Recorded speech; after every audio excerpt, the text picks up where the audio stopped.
Meus companheiros, nós temos nosso amigo de trabalho, de jornada espírita, trabalhador do movimento espírita, Gerson Tavares, que vem do Centro Espírita de Florianópolis, Amor e Caridade do Apóstolo. É isso, Gerson? Amor e Humildade, que vai nos falar sobre o tema constelação familiar. Que Jesus esteja contigo. Caríssimas irmãs, irmãos, a paz permaneça em nossos corações. Trata-se de um tema sempre recorrente, a família, em face da sua grave importância para as individualidades e toda a coletividade. A família é o resultado do desenvolvimento antropológico, sociológico, psicológico da humanidade. Se nós formos observar todas as angulações de saberes, uma hora ou outra tem a família como objeto de análise, de estudo, de pesquisas, da antropologia, na sociologia, na psicologia, a educação, também as religiões, as ciências, dentro das suas perspectivas, procuram analisar a família em face do seu processo histórico, socio-psicológico, cultural.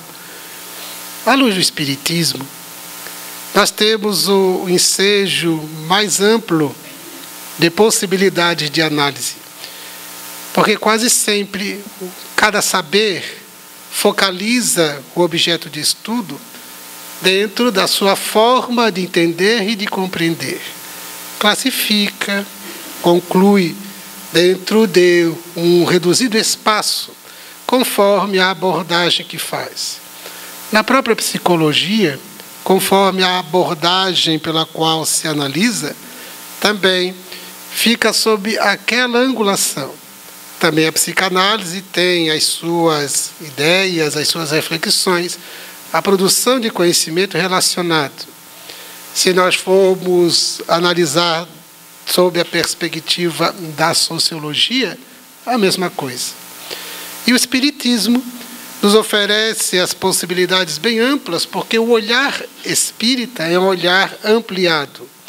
Ou seja, não fixa a família como objeto reduzido a uma perspectiva sociológica, psicológica, psicanalítica, histórica. O olhar é ampliado, considera tudo isso a partir de uma angulação espiritual, mas também com todas as questões que envolvem a sua transitoriedade na Terra, dentro dessa jornada que nos referimos, dessa jornada antropológica, sociológica, psicológica, cultural. Como o olhar espírita ele é ampliado, ele antecede ao berço, antecede a estrutura corporal, material, e transcende a essa mesma perspectiva. É um olhar ampliado, profundo e transcendente. De tal modo que, à luz do Espiritismo, nós podemos concordar com algumas conclusões de saberes, de estudiosos, desde Aristóteles, por exemplo. Aristóteles dizia que nós somos seres gregários por natureza. Ou seja, vivemos em grupos. A família é um clã, é um resultado de todo o desenvolvimento antropológico e sociológico. Então, faz parte desta dinâmica de vida gregária, pela necessidade que temos de nos relacionar. Uma vez que, a partir do Livro dos Espíritos, no capítulo que trata da lei de sociedade, Allan Kardec questiona o que Aristóteles formulou e o que muitos sociólogos debateram. Alguns sociólogos disseram, não, e filósofos, não. A vida em sociedade, ela não é natural. Ela foi o resultado de uma necessidade, como Thomas Hobbes, por exemplo. É o resultado de uma necessidade, e não é um processo natural. E os espíritos confirmam na lei de sociedade a lição, a conclusão de Aristóteles: somos seres gregários por natureza. Essa nossa forma gregária de viver estabelece todo um projeto de vir a ser para a destinação do espírito, que é o desenvolvimento de todos os seus potenciais intelecto-morais. E nas relações, nós construímos uma jornada extraordinária de desenvolvimento ético, moral e espiritual.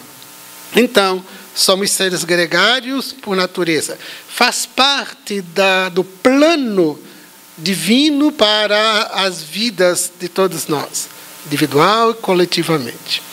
Então, a partir dessa perspectiva espírita, que observa a família como o resultado natural de todo o processo de desenvolvimento do ser humano, desde o primeiro vagido da alma humana até as suas conquistas, que hoje nos caracterizam, a família merece ser, sem dúvida nenhuma, estudada.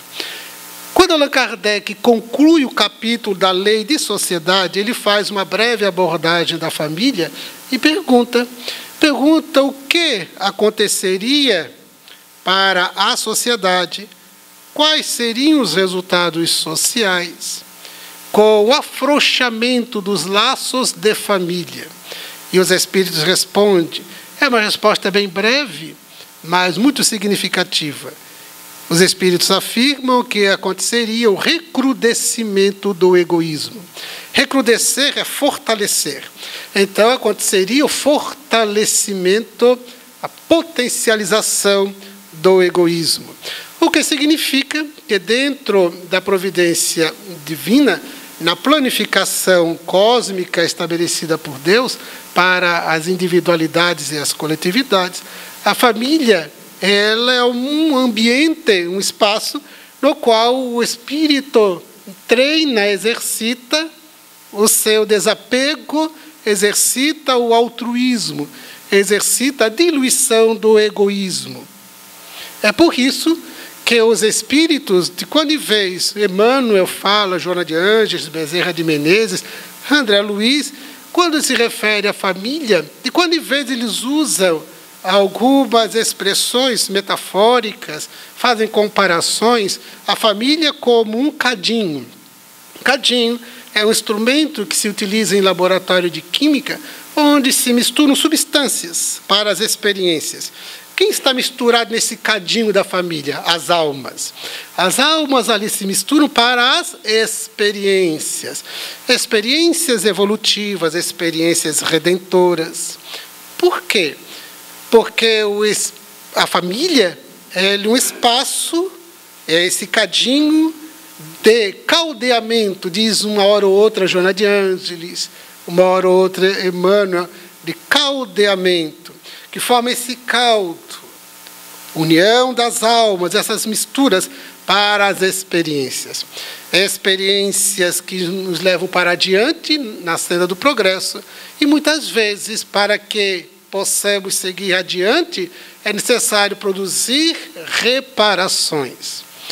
Por isso, dentro da angulação espírita, a família é esse espaço de reunião de almas, de encontros e reencontros.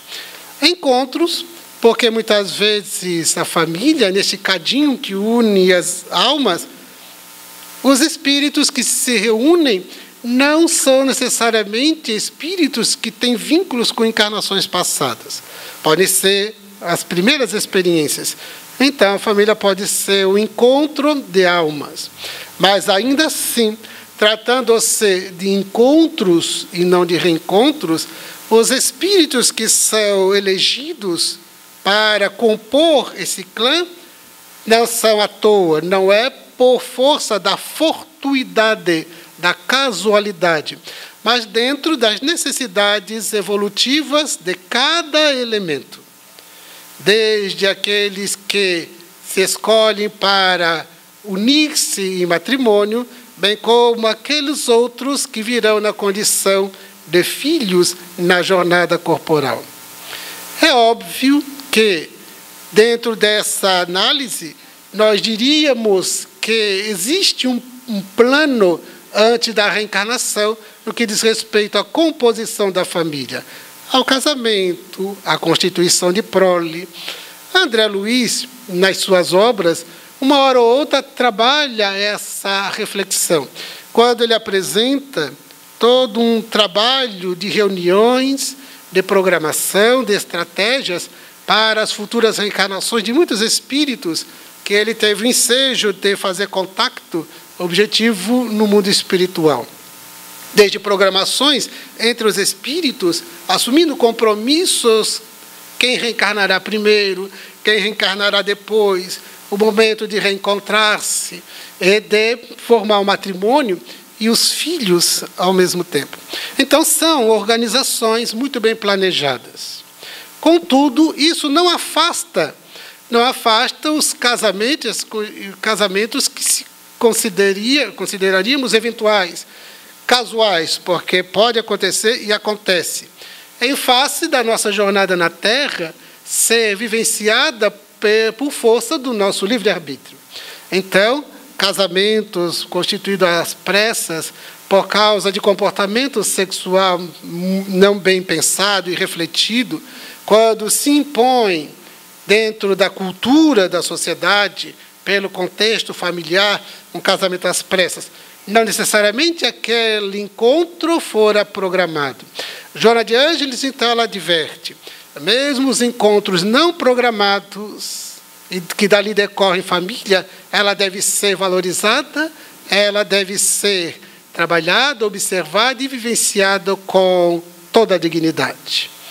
Porque o fato de não ter sido programada não nos retira a responsabilidade ético-moral espiritual, porquanto nós nos comprometemos do ponto de vista moral e espiritual. De tal modo que é possível, sim, dentro da conjuntura da organização, da sociedade no qual nos colocamos, o ritmo que adotamos na nossa jornada corporal, que possamos ter encontros que não estariam programados, mas que, por causa de comportamentos, mas também de interesses econômicos e outras questões sociais, culturais, de interesse pessoal ou de família, que os consórcios aconteçam sem que estivessem adrede programados. Mas as programações, elas existem. Existem, muitos casamentos, é óbvio, acontece sob a orientação desta programação. De modo que essa programação ela pode acontecer por primeiro encontro, mas observada a necessidade evolutiva dentro do quadro de nível evolutivo e as perspectivas de evolução, as necessidades de provas, expiações, enfim, várias questões são consideradas para que os espíritos sejam definidos para compor o clã familiar. Mas as famílias, não é raro, é muito comum no contexto evolutivo da Terra, que as famílias elas sejam compostas por reencontros de espíritos. O que significa dizer que nós temos vínculos com o passado. Vínculos marcados pela afetividade. E quando nos reencontramos na condição de consortes ou de pais, filhos, irmãos entre si, quando os afetos já vêm de outras reencarnações, a relação atual ela flui com naturalidade, aumentando essa vinculação, potencializando a afetividade, caracterizando a harmonia, a tranquilidade, a serenidade com que a relação se dá, seja qual for o nível de relação entre os cônjuges, pais, filhos, entre irmãos. Mas é possível, e não é incomum na Terra, que esses nossos laços com o passado tenham fendas, existam fissuras em face de equívocos praticados no passado, de desafetos construídos. E dentro da programação que se faz para esses espíritos, se estabelece que o encontro no ambiente, num cadinho de família, para essa experiência agora de reparação, para apagar arestas, elas serão bastante promissoras. Porque os vínculos estabelecidos pela cultura, pela consanguinidade, pelo vigor da biologia, da aproximação e da responsabilidade que se tem do clã familiar, iria estimular, para que isso aconteça, estimular que se dilua os conflitos de ontem para, no lugar, acontecer laços de afetividade. Então, há muitos reencontros na relação conjugal, na relação paternal, maternal e filhos, que é muito comum, irmãos entre si, mas também com outras conjugações de parentela, mas são reencontros que são estabelecidos, organizados, sempre pensando no refazimento da relação, na ressignificação, no apagar arestas, no retirar, eliminar as fendas, as fissuras emocionais, de mágoas estabelecidas ontem, ressentimentos, muitas vezes ódios.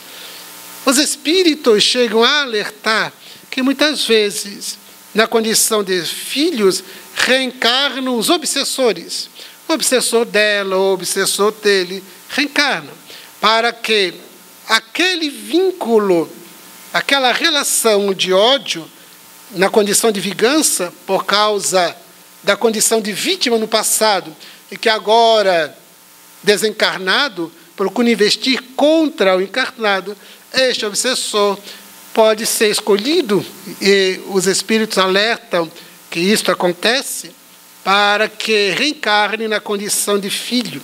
Porque agora, nesta relação especial de mãe, filho, pai, filho, abra-se possibilidades bastante promissoras, alvissareiras, no sentido de restabelecer a relação, agora traduzindo na forma do amor, da responsabilidade, diminuindo ou diluindo, portanto, o desafeto de ontem. Toda perspectiva, toda planificação da espiritualidade superior, todo projeto de Deus para todos nós é sempre no sentido de transformar para o bem. É sempre na direção da verdade e do amor. Nunca é para perpetuar o ódio, nunca é para repetir o mal. Se o mal é repetido, é por conta do nosso livre-arbítrio. Porquanto toda a organização, a planificação da espiritualidade superior, sob a orientação das leis de Deus, sempre é no sentido de abrir novas possibilidades, sempre. Nunca para que se perpetue o mal. É sempre abrindo espaço e possibilidades para o bem. Como o objetivo das reencarnações é exatamente esse, de abrir sempre a porta das possibilidades, a porta do arrependimento, a porta da renovação, da transformação, nós estaremos sempre retornando pelos braços generosos da reencarnação. Por mais endurecidos que possamos ser do ponto de vista moral e espiritual, um dia nós amolecemos. Um dia a alma desperta. Como Deus não tem pressa. É por isso que os Espíritos, no Livro dos Espíritos, utilizam uma frase muito curiosa. Eles dizem assim: para alguns espíritos, as eternidades, usam no plural, as eternidades são mais longas. Ou seja, eles querem sinalizar para uma questão. O espírito, ele pode permanecer endurecido, ele pode permanecer rebelde, resistente ao progresso. Por isso, as suas eternidades, que é a sensação que ele tem, poderão ser longas, mas não será eterna. Exatamente por quê? Porque as reencarnações, uma hora, o espírito desperta. Porque Deus não tem pressa. O interesse de acordar, de despertar é nosso.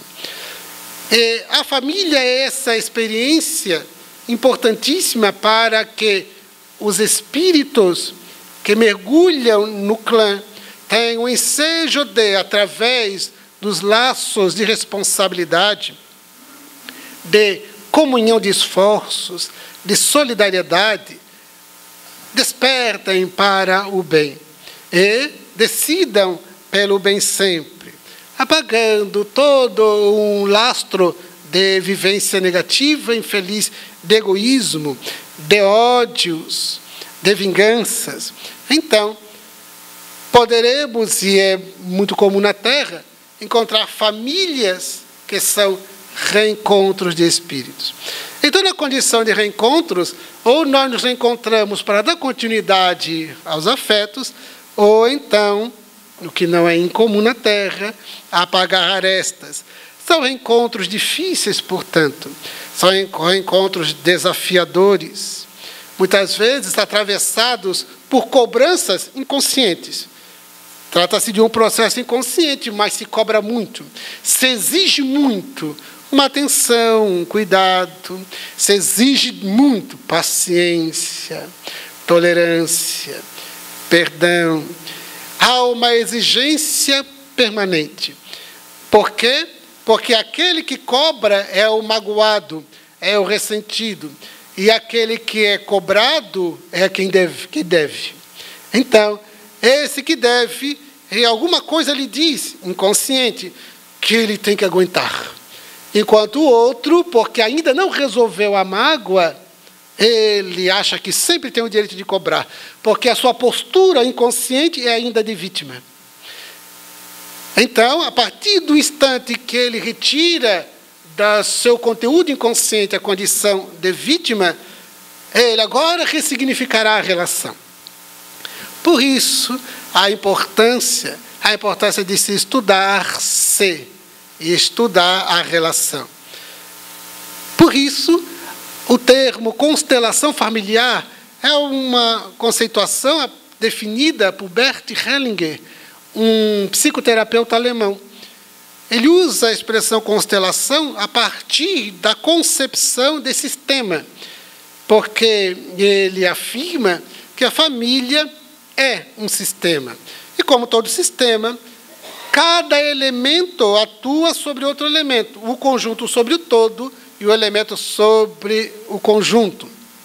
A soma das partes é maior que o todo, ou seja, nós vamos observar que a família, na condição de sistema, um interfere no outro, entre os cônjuges e filhos. Na mensagem que foi lida antes da nossa fala, da autoria do Espírito Emmanuel, através de Chico Xavier, ele fala mais ou menos isso, quando ele diz que um olhar, uma palavra, um gesto, por mais insignificante que a gente considere insignificante, por mais inexpressivo que pareça, pode estar atuando na economia emocional do outro de uma forma que a gente não percebe, não sinta, não saiba, sequer dimensione. Por quê? Porque nas nossas relações, nós sempre estaremos, de alguma forma, intervindo, de algum modo. No sistema familiar, isso é muito presente, é muito forte. Por isso, a psicóloga norte-americana, Virginia Satir, ela diz que o importante nas relações em família é prestar muita atenção na comunicação verbal, a não verbal, porquanto um olhar comunica um gesto, um silêncio, uma fala, ou seja, todos os movimentos, todas as atitudes nas relações, elas comunicam e alcançam o outro no seu conteúdo consciente e inconsciente, produzindo repercussões. E se o indivíduo estiver atento a essa forma de se comunicar, ele poderá estar produzindo resultados que não se dá conta. E as consequências, elas acontecem ao longo do tempo. De tal modo que a família deve ser observada assim. Quando nós observamos, analisamos à luz do Espiritismo, uma responsabilidade vem à tona para que tenhamos cuidados especiais. Bert Hellinger, então, ele estabelece 4 verdades ou 4 normas de amor, ou 4 normas de felicidade. Ou seja, essas 4 normas de amor, ele define as 4, dizendo: a primeira, que é o sentimento de pertença. É quando nós, dentro da construção da nossa identidade, temos a necessidade de nos sentir pertencentes.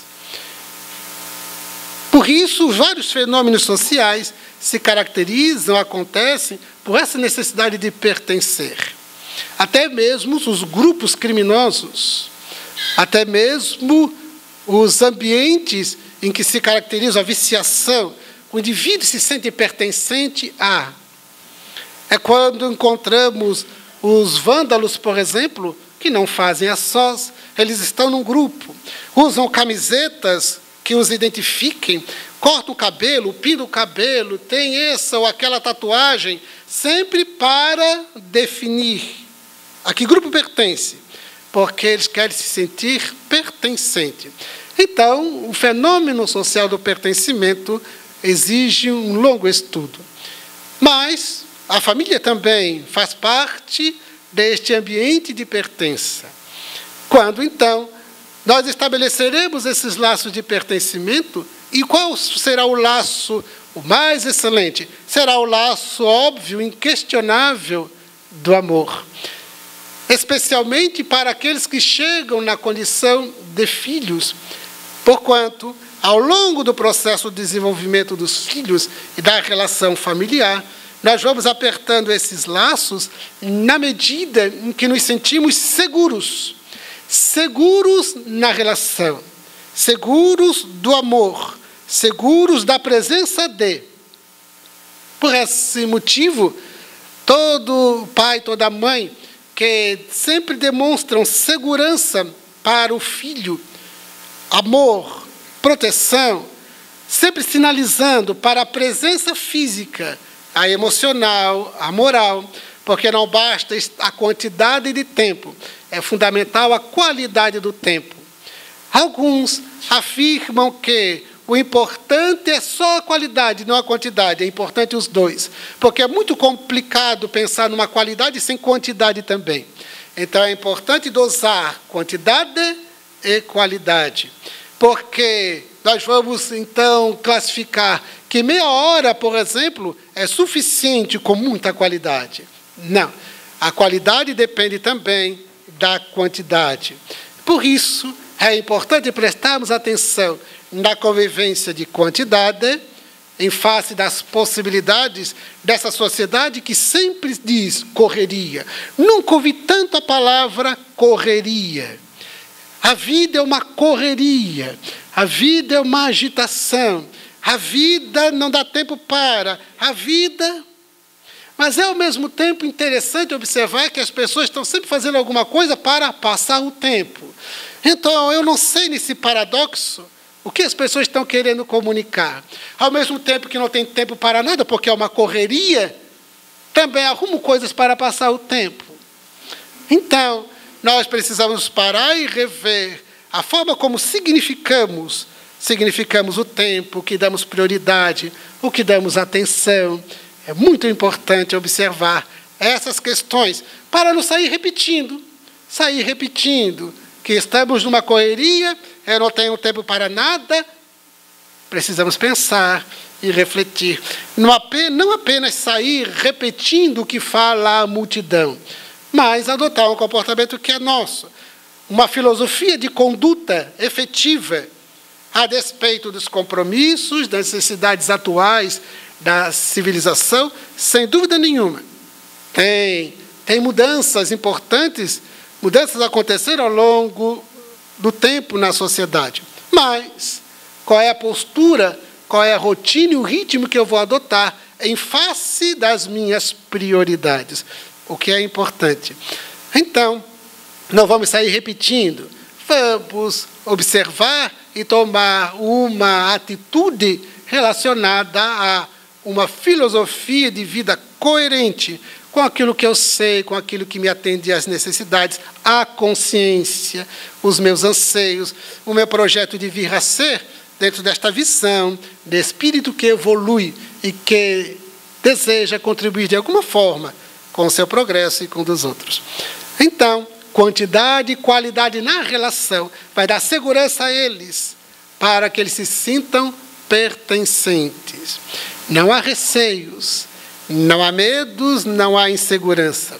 Assim, eles se desenvolvem, os filhos, com equilíbrio psicológico, emocional, exatamente porque se sentem seguros por causa da pertença. Então, Bert Helling diz, a primeira norma, ordem de amor, é o de pertencer, o de sentir-se integrado, o de sentir-se aceito, planificado naquele clã, que será a sua marca para sempre. Nós vamos observar que Bert Helling apresenta a segunda ordem de amor, que ele diz que é o equilíbrio entre o dar e receber. Esse é um grande desafio nosso, ter nas relações esse equilíbrio no dar e receber. No ambiente familiar, por causa da aproximação de uma rotina que se constrói, compreensível, de um ritmo que o grupo vai formando naturalmente, pela espontaneidade com que se estabelecem as relações, o que é algo que acontece naturalmente, nós vamos também precisar analisar como está essa relação que Bert Helling chama de dar e receber, que nem sempre se encontra equilibrado. É por isso que pode acontecer reclamações, queixas, quando um se escora muito na ação do outro, quando um se doa à relação, enquanto que o outro está sempre no comportamento receptivo, só recebe, sem ter a conduta oblativa, a de doar, a de oferecer. Quando um somente doa, se realiza, produz em favor do grupo, da relação, e o outro apenas está na forma captativa, o outro pode sentir-se desgastado. É por isso que muitas vezes ao longo do tempo, alguém diz que era a gota que faltava. Quando, tempo depois, as reclamações vêm com aluvião, porque são muitas as queixas, muitos os itens, enquanto que o outro pouco fez para oferecer. Bert Helling chama o equilíbrio da relação, especialmente na relação conjugal. Joana de Ângeles chama a atenção, e a psicologia concorda, que um casamento ou uma relação conjugal feliz, ela acontece quando a relação é caracterizada pelo companheirismo. É o companheirismo. Não é exatamente aquela paixão avassaladora, porque a paixão avassaladora são dos primeiros momentos, e toda paixão ela pode ser comparada a fogos de artifício. Todo lance de fogos de artifícios, por mais belo que seja, tem um tempo. Tem um começo, um desenvolvimento e um fim. De alguns minutos, 15 minutos, 20 minutos, terminou, pronto, acabou o encantamento. Assim é a paixão. Para a constituição de uma relação de companheirismo, vai além da paixão. É quando o companheirismo ele é assinalado pelo amor que se desdobra, se transforma numa relação de companheirismo caracterizado pela cumplicidade, pela parceria. Sem essa relação de parceria, de companheirismo, o que significa dizer uma parceria, companheirismo, essa harmonia no dar e receber. Sem esta cumplicidade, é possível que somente um dos elementos carregue ou se sobrecarregue da relação.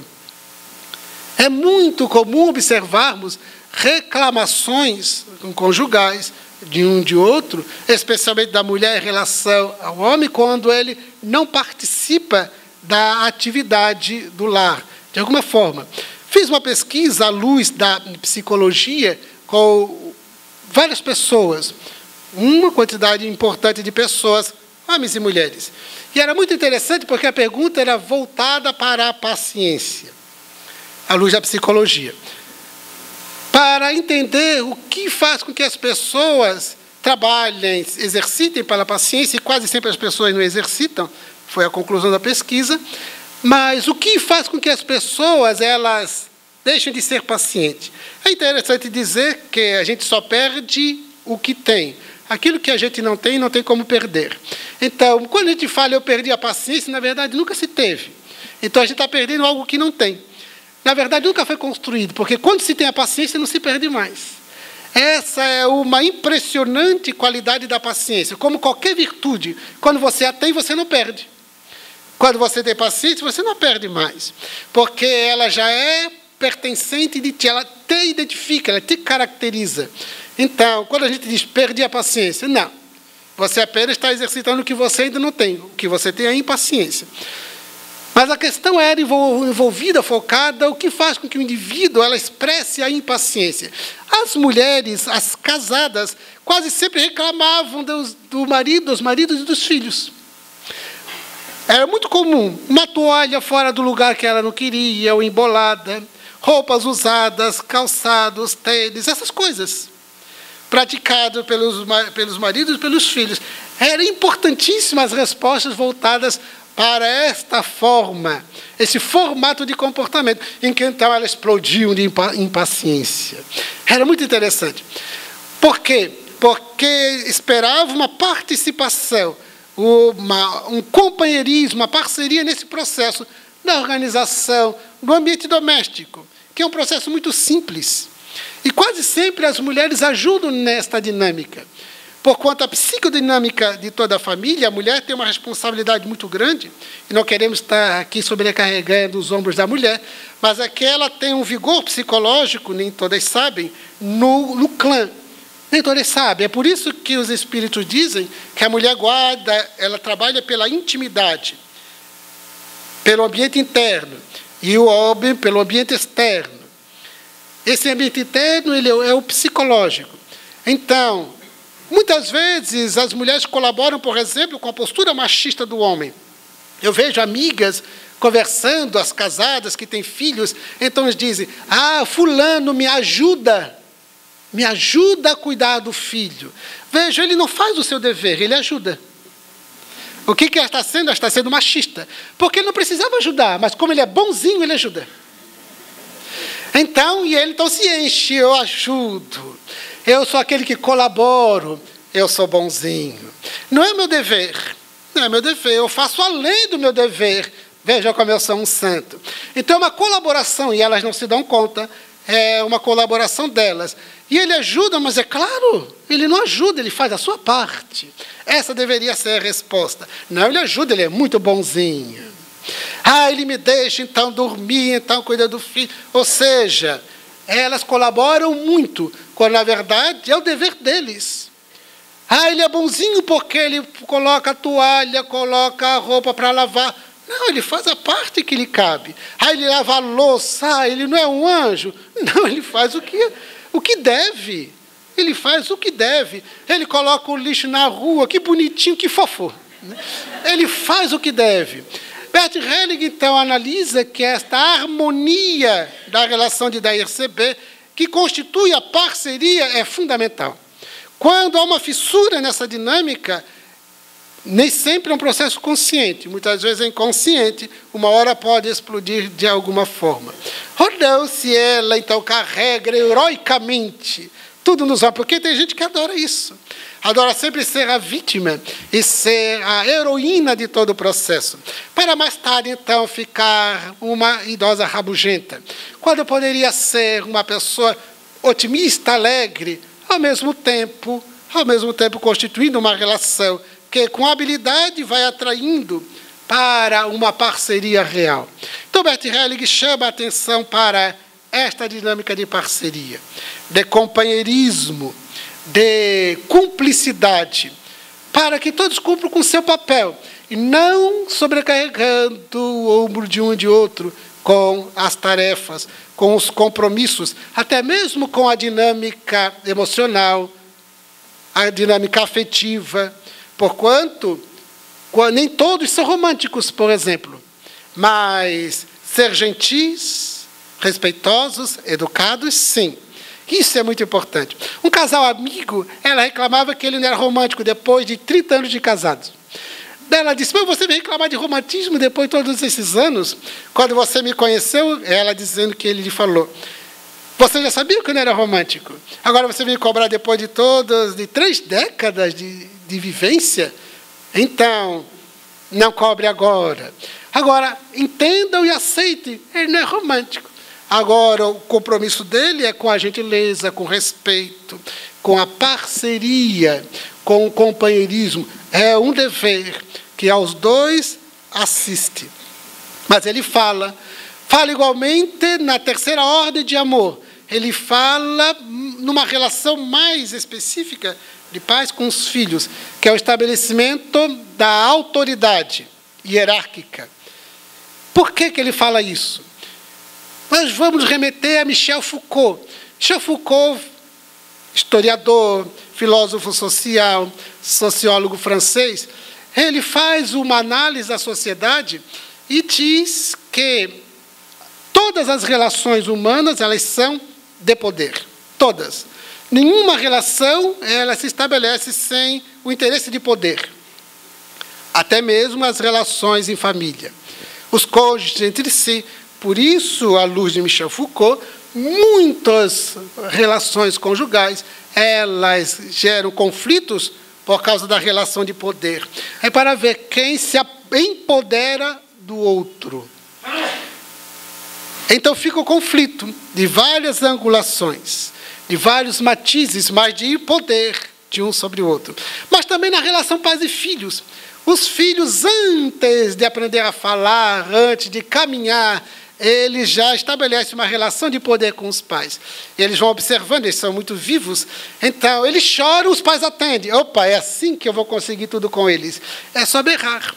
E na medida que os pais adotam um modelo, por exemplo, de superproteção, um modelo de atender a toda a demanda apresentada pelo filho, nós vamos encontrar nos shoppings, por exemplo, os espetáculos de crianças fazendo o maior chororô, se estorcegando no chão, berrando porque os pais não deram uma guloseima ou um brinquedo tão desejado. Porque consideraram que não era oportuno ou porque não podiam dar. E então vivem aquele constrangimento no ambiente público, sob a censura dos outros, porque os outros adoram censurar. As pessoas adoram censurar, sempre quando acontece com os outros. E já classificam, já dizem, o culpado são os pais. Que pais mal educados, que não souberam educar os filhos, mas que criança mais mal educada. Então as pessoas adoram censurar. Bert Helling diz que essa dinâmica da hierarquia é importante estabelecer desde cedo. Porque somos nós, são os pais, que estabelecerão para os filhos o ritmo, a hora de dormir, a hora de se alimentar, a hora de se vestir, a hora de... E isto através de um processo, é claro, de diálogo, de disciplina tranquila, serena, mas de forma firme, para que esta relação se dê sem os estertores, os conflitos de uma relação de poder. É por isso que muitos pais reclamam dos filhos quando se tornam adolescentes e os classificam de aborrecentes, porque eles agora querem mandar em mim. Não, já estão mandando desde muito cedo. Você que não percebeu. É o modelo de relação que foi construído. Quando, numa relação já de adolescência, é de uma relação de companheirismo de pais e filhos, e que eles respeitam muito a postura dos pais, nem sempre concordam, mas respeitarão, porque esse foi o modelo adotado desde cedo, com habilidade, com perspicácia, mas foi um modelo bem adotado, porque senão serão eles que vão determinar o que os pais devem pensar, o que devem fazer, o que não devem fazer. Por isso, inúmeros conflitos. Então, Bert Helling, nesta constelação familiar, ele estabelece essas 3 ordens de amor fundamentais para que esta constelação se dê em harmonia. E ele chama de constelação, partindo da ideia de sistema, mas também porque constelação, ela dentro da perspectiva cósmica, ela é estabelecida a partir da aproximação pela força gravitacional dos corpos celestes. As estrelas de primeira grandeza, por causa da força gravitacional, atraem, aproximam os outros corpos do sistema, os satélites, os corpos astrais, planetas, e então compõem a constelação. Os pais seriam essa estrela de primeira grandeza, e que atrai pela força gravitacional do amor, da afetividade, do compromisso, da responsabilidade, esses outros corpos celestes, os filhos, e viram outros mais, para compor o clã, na forma de agregados, e outras formas de relação, na que hoje é denominado de família ampliada. Mas constelação, mostrando esse sistema que é organizado dentro do ponto de vista social, analisa ele, mas dentro da perspectiva espírita é uma constelação de valor moral espiritual. Por essa razão, a família chama sempre a atenção. É por isso que nós vamos ter sempre, na linguagem espírita cristã, a proposta do amor. O amor que deve ser essa força gravitacional que vai não somente aproximar, mas nimbar, encharcar cada elemento que compõe este clã, esta constelação. Exatamente porque será sempre através do amor que nós vamos apagar as arestas de um passado, as arestas morais, as dificuldades emocionais, as mágoas existentes que trazemos no inconsciente, os ódios que produziram fissuras, que produziram rancores com caráter de vingança e que hoje remanescem na forma de conflitos. Será sempre o amor convidando a tolerância, a paciência, a compreensão, para que então o amor se expresse na sua legitimidade.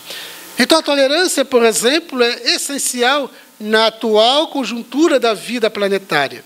Em qualquer lance de relação, e especialmente no lar, a tolerância será extraordinária, exatamente porque vai impedir que os conflitos eles se recrudesçam, se ampliem e passem a produzir resultados infelizes.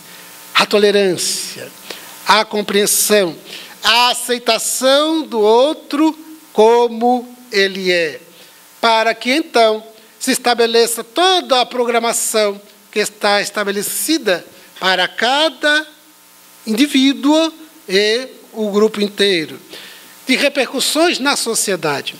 Porque considerando a família como a célula máter desta sociedade, tudo o que acontece nas famílias repercute no ambiente social.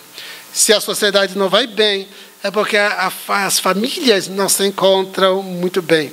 A partir do momento que a família se reorganiza, se ressignifica, voltadas para os seus objetivos superiores, a sociedade ganha muito com isto. Então, nosso compromisso será sempre o de buscar o comportamento o mais adequado com essa perspectiva nossa de evolução, de transformação. E a família, a despeito de todas as agressões da sociedade contemporânea, de vários modos, os vícios que invadem, os interesses variados, atravessados pelo materialismo, pela ganância, pelo hedonismo, que violentam os núcleos familiares, ameaçando a sua formação, a sua harmonia, a sua destinação. A despeito disso, nós observamos o investimento da espiritualidade neste núcleo. E nós seremos aqueles que haveremos de trabalhar pela relação a melhor possível. Mesmo nas relações que possam se desventurar nas desvinculações, pelas separações, pelos divórcios, o respeito deve estabelecer nestes vínculos que não se apagam totalmente, especialmente quando existe a prole. Não há nada mais perverso do que utilizar, quando acontecem as separações conjugais e que há filhos, os filhos como instrumentos para agredir o outro. Deve sim fazer com que a relação agora, que deve ser construída uma relação diferente, pelos laços de amizade, para que os filhos sejam beneficiados pelo respeito, pela harmonia, pelo amor possível. Se não foi possível manter os vínculos conjugais, mas é possível e se deve fazer de tudo em favor dos filhos. Estava na casa de amigo, divorciado, e ele, à época, o seu filho tinha 10 anos de idade. Ele ligou para a casa da mãe do filho, onde o filho estava, para combinar de pegá-lo, sair com ele, coisa assim. E então, o filho atende, e a mãe, ele o via perfeitamente, ele me disse, a mãe por trás, doutrinando o filho como ele deveria tratar o pai, com palavrões e xingamentos. É óbvio que o menino não queria fazer isso, mas sob severo discurso diário de contrário ao pai, de xingamento ao pai, um discurso, uma doutrinação para que o filho não queira bem ao pai, ali ele repetia o que a mãe pedia, com palavrões e xingamentos, deixando-o muito amargurado. Daí se pergunta, e como ficou o filho? Com esse fogo cruzado, com esse comportamento de utilizá-lo como um instrumento de agressão contra o outro.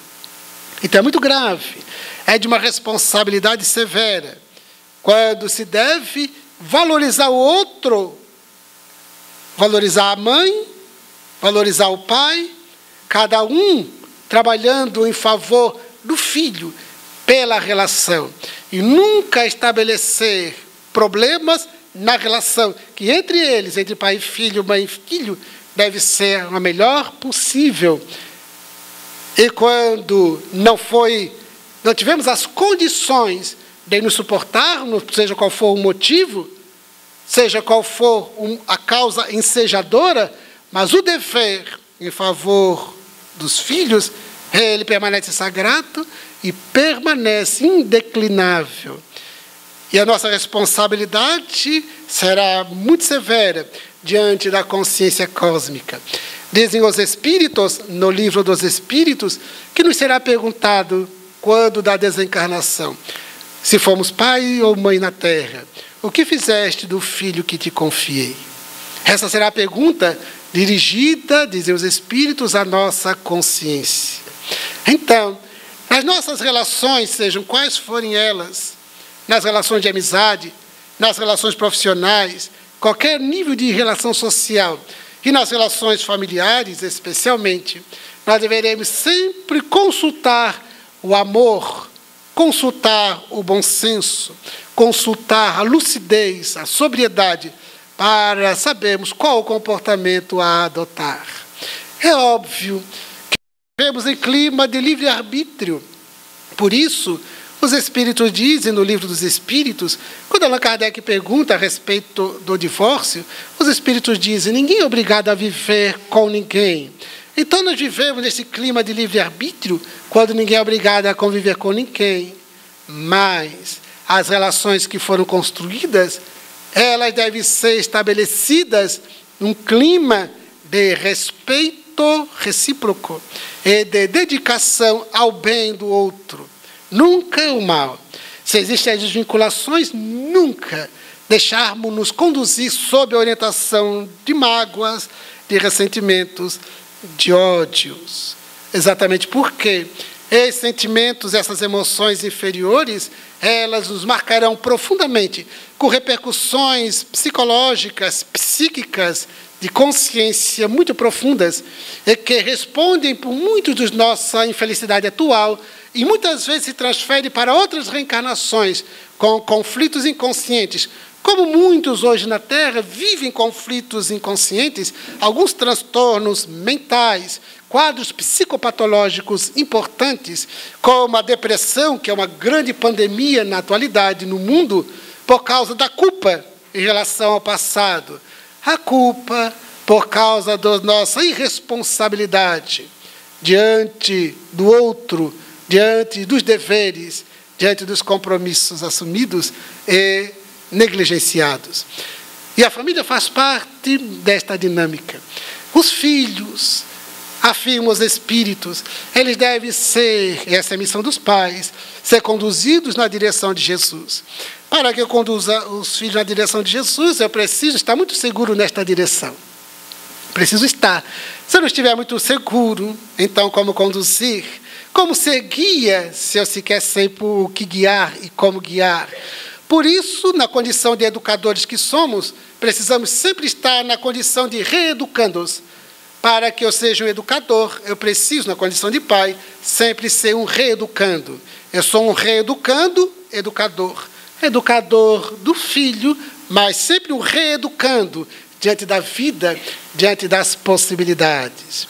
E sempre parar e refletir, sempre organizar as ideias em face do que fazer. O Evangelho tem para nós todo o código moral de vida ideal para a nossa forma de viver, de pensar, de sentir. Por isso, esse olhar ampliado do Espiritismo.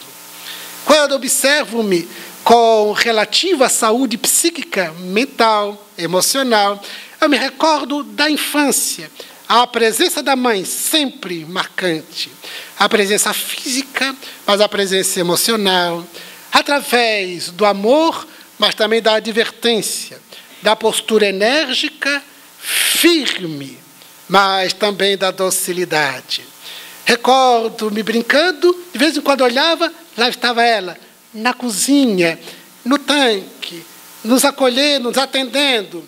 Porque hoje, quando eu faço o processo de autoconhecimento e volto para a vida interior, eu me pego vendo o inconsciente me dando comunicações, lembranças daquele momento.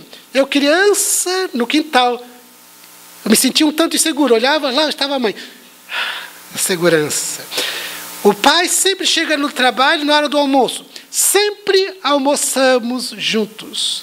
Sempre. Ele vinha, almoçava, descansava e voltava para o trabalho. Sempre almoçamos juntos. Sempre.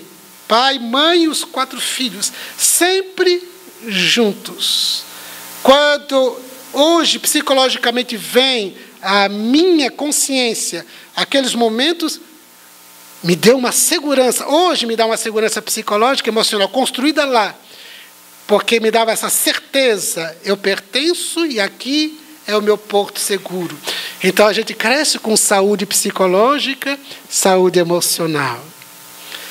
Recordo-me, quando meu pai caminhava comigo, ele se postava ao meu lado direito, a sua mão esquerda depositada suavemente no meu ombro esquerdo.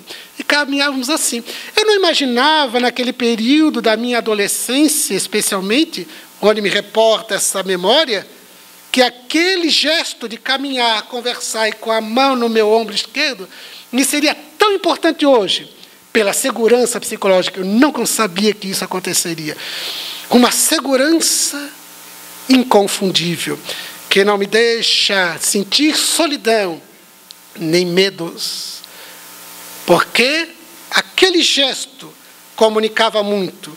Lembro Virginia Satir? Todo gesto, não só as palavras, comunicação verbal e não verbal. Este gesto era muito significativo. Para dar essa certeza de que nós nos encontramos a sós. A certeza do laço e do amor. Por isso, o toque. Por isso, o abraço. Por isso, a troca do calor, do cheiro, de um do outro, na convivência familiar, é muitíssimo importante. Por isso, sempre estar com o filho, sentindo o nosso toque físico, sentir o nosso abraço, o nosso alcance do olhar, e, ao mesmo tempo, a nossa postura emocional moral na relação, para que possamos todos nos desenvolvermos, especialmente aqueles que vêm vivenciando os desafios da infância, os desafios agudos da adolescência na direção do amadurecimento, para essa segurança inconfundível.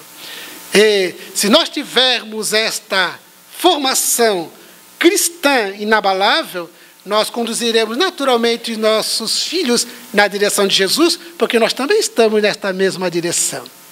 Porque Ele é nosso guia e modelo.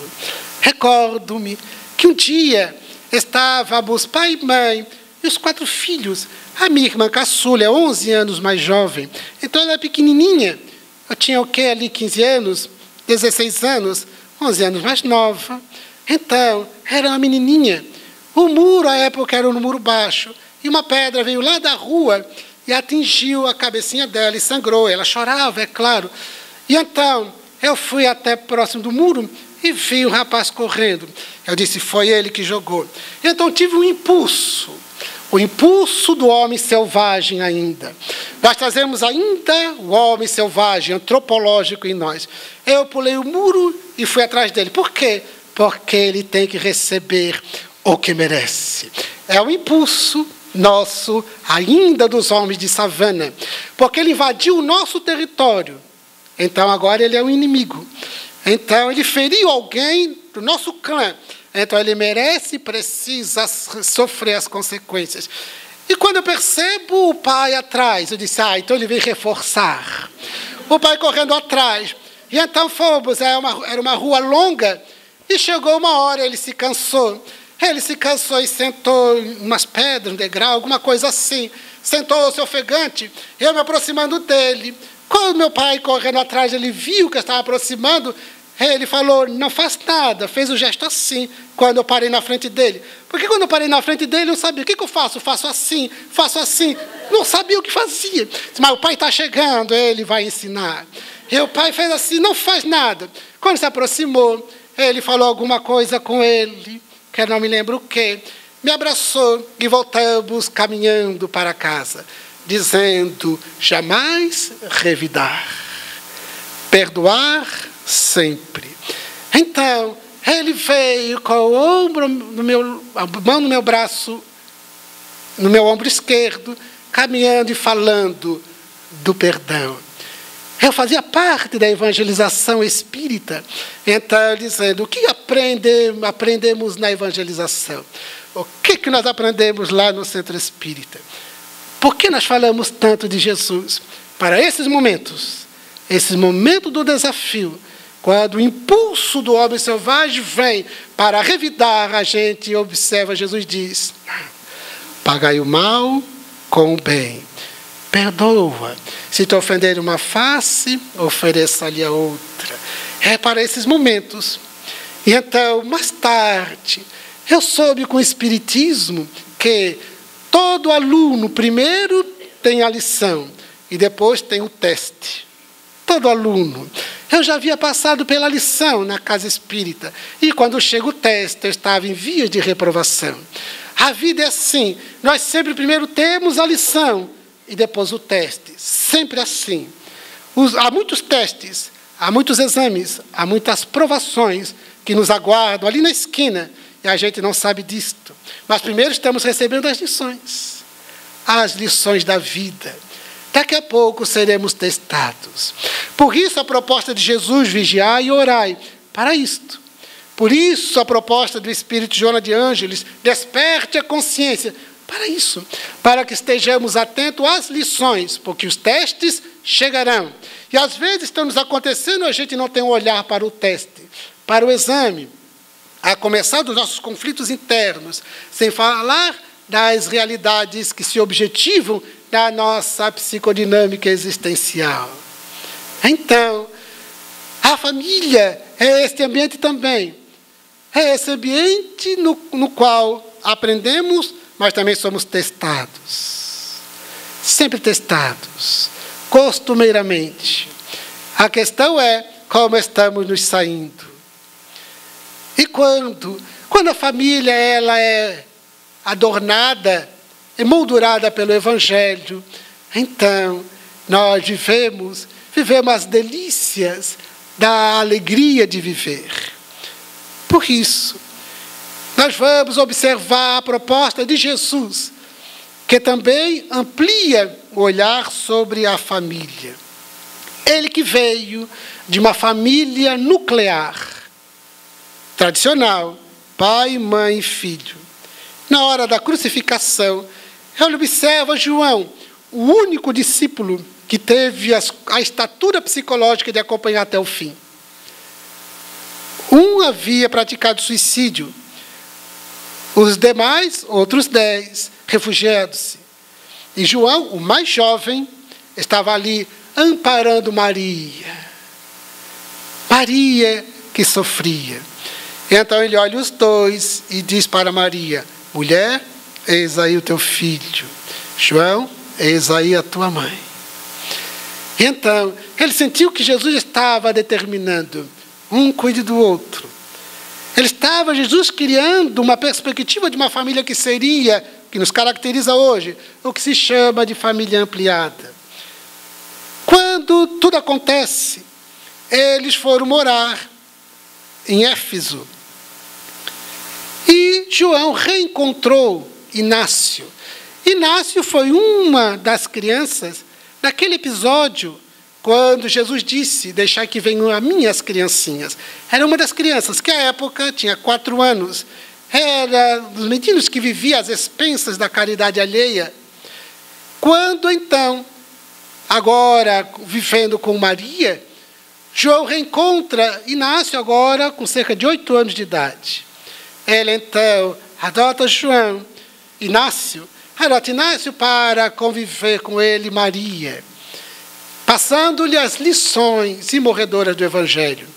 Inácio se transforma num personagem do cristianismo que hoje é venerado. Se tornou Santo Inácio. Santo Inácio de Antioquia, ou como outros falam, de Antioquia.